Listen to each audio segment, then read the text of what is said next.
Perawatan tabung nasogastrik pakai selang hidung, termasuk kalau di rumah memblender makanan formula, langkah-langkah makanan yang disiapkan, juga penempatan tabung nasogastrik. Kalau di rumah blender makanan formula, setiap resep untuk 1 hari dan bahan-bahan yang disiapkan. Karbohidrat roti tawar 2 lembar. Protein daging babi 150 gram. Sayuran secukupnya. Minyak zaitun 25 gram. Gizi seimbang 4 sendok. 3 gram garam dan tambahkan air 1000 cc. Karbohidrat bisa ganti labu kuning atau bubur. Babi bisa diganti tofu atau ikan. Sayuran sering berganti-ganti. Alat yang diperlukan: alat blender makanan, alat pemanas, panci untuk memasak, gelas ukuran, timbangan, saringan. Sayuran dan daging dimasak sampai matang sebagai persiapan. Sayur yang dimasak 50 gram. Daging 150 gram.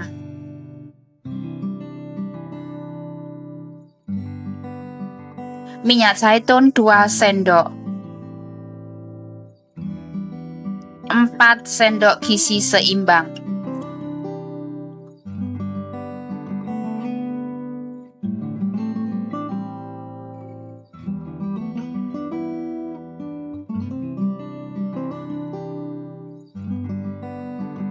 Empat sendok gizi tambahan.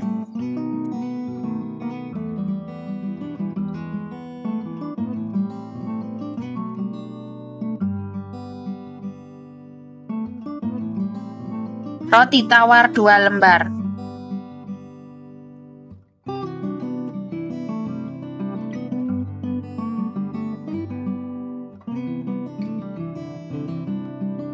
Garam 3 gram.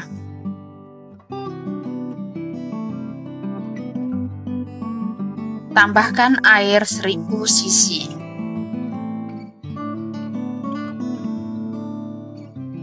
Semuanya di blender yang halus.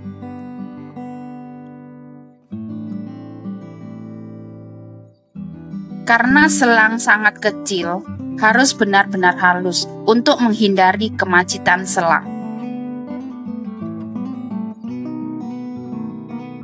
Setelah di blender, harus disaring, baru dikasihkan ke pasien untuk disuapkan. Pembuatan blender makanan yang di rumah, sekali untuk pembuatan 1 hari dan dimasukkan dalam kulkas. Setiap makan sebelumnya harus dihangatkan. Diambil sesuai dengan ukuran dan dihangatkan. Kalau dengan susu formula yang harus diperhatikan, ada 2 macam, berupa bubuk dan berupa cair kemasan kaleng. Kalau dengan bubuk, menyeduhkan dengan air yang hangat, jangan terlalu panas, karena dikhawatirkan merusak gizi yang ada. Sekali menyeduh untuk hari itu habis dan jangan diinapkan. Ukuran sendok terbagi 5 gram, 8 gram, 28 gram. Jadi sebelumnya harus diteliti sesuai dengan ukuran. Jadi ukurannya harus dipastikan untuk menghindari kekurangan atau kelebihan gizi. Kalau yang berupa cairan dan kalengan harus periksa dulu kemasannya. Kocok kaleng, takut ada gumpalan. Kalau sudah keras harus dibuang, tidak boleh diberikan ke pasien.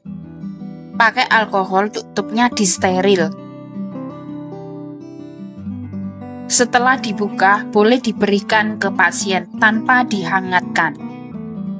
Kalau sudah dibuka, ditutup plastik dan masukkan dalam kulkas untuk menyimpan. Harus dalam 1 hari itu habis. Untuk menghindari virus dan bisa bikin pasien mencret. Yang sudah di kulkas, sebelum diberikan, ke pasien sebaiknya dihangatkan dulu. Jangan melebihi ukuran panasnya untuk menghindari merusak gizi yang ada. Berikut tadi di atas adalah cara untuk memberi makanan formula dan langkah-langkahnya termasuk cara menghangatkan makanan. Cara-cara untuk memberi suapan susu formula. Kita perlukan tabung untuk menyuapin makanan, tabung makanan, air hangat, anduk. Sebelumnya tangan kita harus dicuci bersih.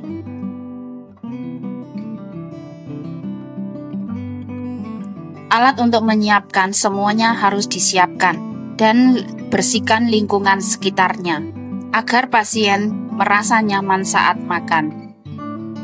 Bantu pasien duduk di ranjang atau ranjang ditinggikan sekitar 30-40 derajat untuk menghindari kesedak atau untuk menghindari infeksi paru-paru.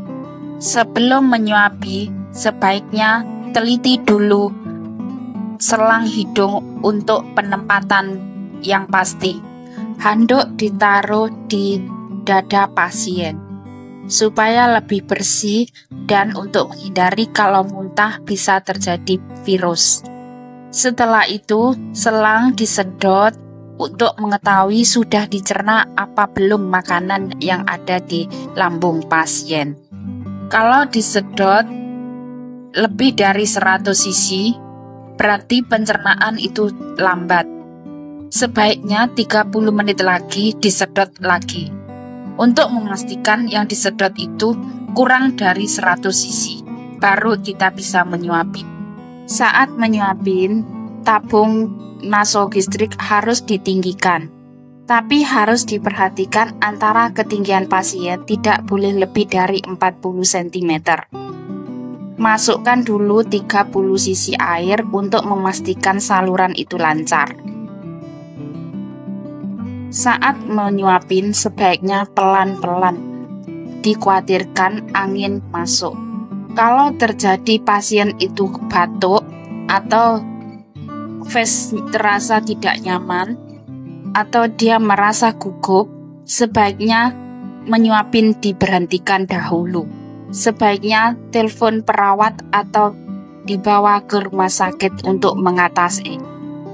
Setelah disuapin, setelah itu diberikan 50 cc air untuk membersihkan selang dan menghindari kemacetan lubang selang.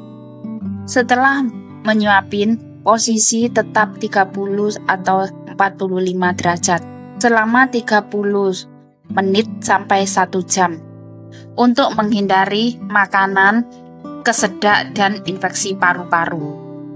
Di sini yang harus diperhatikan adalah kalau pasien perlu minum obat, 30 menit setelah minum susu baru diberikan untuk menghindari reaksi obat yang semestinya.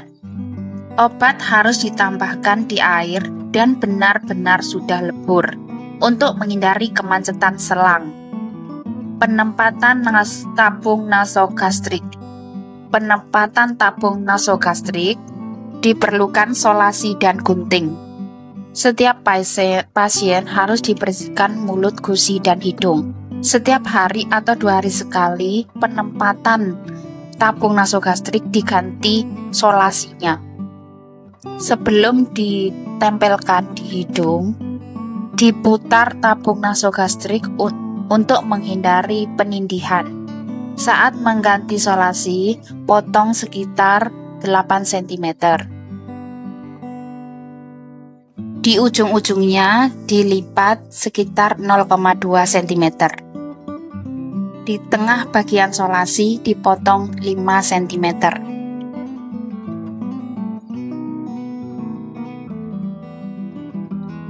Potongan belah 2 ke arah bawah. Bagian atas ditempel di hidung pasien. Yang sebelah 2 diputar mengikat hidung dan selang, begitu juga yang satunya.